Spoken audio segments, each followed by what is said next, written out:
La montée et la chute de Idi Amin, le dictateur africain le plus célèbre de tous les temps.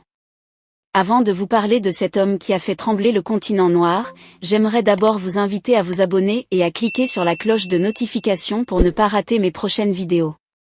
Idi Amin était un officier militaire et homme politique ougandais qui a été le 3e président de l'Ouganda de 1971 à 1979. Il a régné en tant que dictateur militaire et est considéré comme l'un des despotes les plus brutaux de l'histoire du monde moderne. Amin est né à Koboko dans l'actuel nord-ouest de l'Ouganda, d'un père Kaka et d'une mère Lukbara. Polygame, il a épousé au moins 6 femmes, dont 3 il a divorcé. Amina a engendré jusqu'à 60 enfants en 1946. Il rejoint les Kings African Rifles KR de l'armée coloniale britannique en tant que cuisinier. Il a atteint le grade de lieutenant prenant part aux actions britanniques contre les rebelles somaliens, puis au soulèvement des Momo au Kenya. L'Ouganda a obtenu son indépendance du Royaume-Uni en 1962, et Amin est resté dans une armée atteignant le poste de major et étant nommé commandant de l'armée ougandaise en 1965.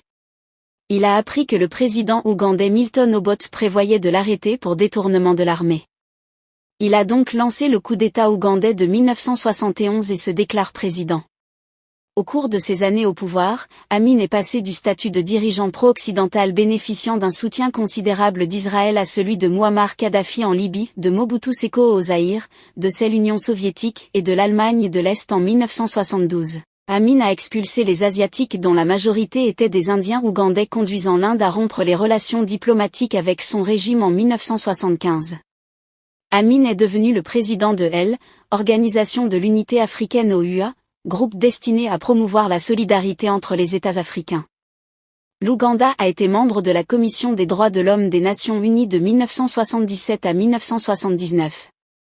Le Royaume-Uni a rompu les relations diplomatiques avec l'Ouganda en 1977 et Amin a déclaré qu'il avait vaincu les Britanniques. Au fur et à mesure que le règne d'Amin progressait jusqu'à la fin des années 1970, il y a eu une augmentation des troubles contre sa persécution de certains groupes ethniques et dirigeants politiques, ainsi que la très mauvaise réputation internationale de l'Ouganda en raison du soutien d'Amin aux pirates de l'ère terroriste, lors de l'opération Antenne.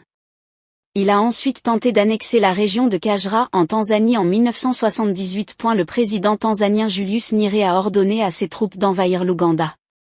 En réponse, l'armée tanzanienne et les forces rebelles ont réussi à capturer Kampala en 1979 et à évincer Amin du pouvoir. Amin s'est exilé d'abord en Libye puis en Irak et enfin en Arabie Saoudite le 19 juillet 2003. La 4e épouse d'Amin, Nalongo Madina, a rapporté qu'il était dans le coma et proche de la mort à l'hôpital spécialisé et centre de recherche King Faisal Ajda en Arabie Saoudite.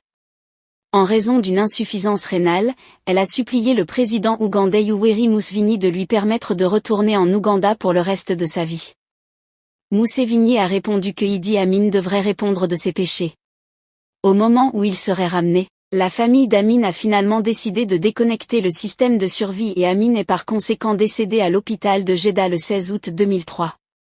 Il a été enterré au cimetière rwandais à Jeddah dans une tombe simple sans aucune fanfare.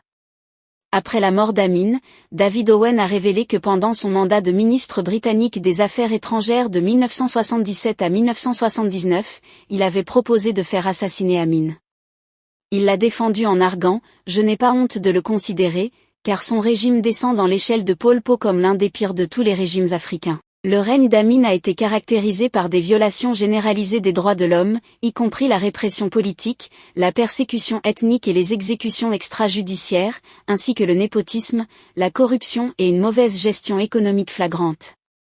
Les observateurs internationaux et les groupes de défense des droits de l'homme estiment qu'entre 100 000 et 500 000 personnes ont été tuées sous son régime. Merci d'avoir été attentif à cette vidéo, n'hésitez pas de commenter et de vous abonner surtout si vous découvrez la chaîne pour la première fois. À la prochaine.